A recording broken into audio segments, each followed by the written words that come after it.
Some of the overseas manufacturers like BMW, Mercedes and Ferrari aren't here at the show with a particular stand, but that just gives more room to MG Rover, the good old British company, to do some flag waving. And they've certainly got some excellent new cars on display, like just behind me, the brand new MG X80.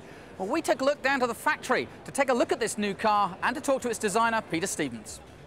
After MG Rover's turbulent time with BMW, the motoring world wondered what would be next for this troubled British giant. But following the English motto of keeping the stiffer upper lip, MG have fought their way through and have surprised us all with the quality and excitement of their Z range of cars. With all these models being well received, they're clearly going from strength to strength, and their latest car, the X80, reinforces this. The revitalised MG Rover Group first allowed us a glimpse of the X80 at the Frankfurt Motor Show in 2001. With styling and stats to make you drool, you'll not be disappointed with MG's offering. The new car falls into the luxury sports coupe genre, with sleek flowing lines, a long bonnet and low stance. MG wanted a bigger sports offering than its current MGF, and the X80 will fill this hole with ease. The looks of the car have gone down very well at the NEC, with many attendees gawking at this new car. The X80 was styled by Peter Stevens, MG Rover's world-renowned designer, who was responsible for the McLaren F1.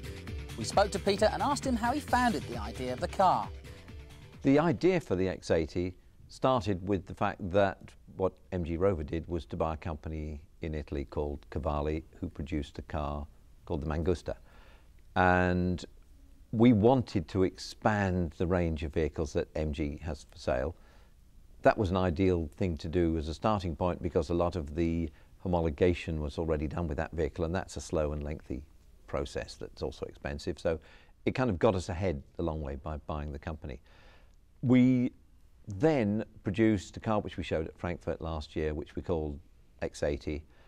And it was one of those kind of projects where when you've started it, it gains a kind of momentum of its own. And it was almost like the car took us into a market area where we realised we didn't want to be. The mesh coverings over the large grille look great.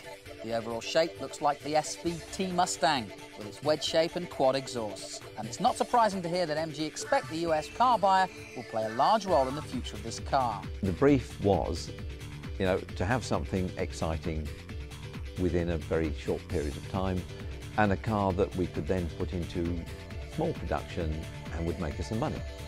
So it was a nice, simple brief. A lot of trust in me, I have to say, which was great.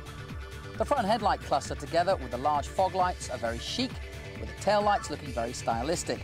The car has a long bonnet, and the lovely low-profile 17-inch alloys really set the car off. Well, sadly, they actually haven't let me drive the X80, but I have been for a drive in the latest MG ZT.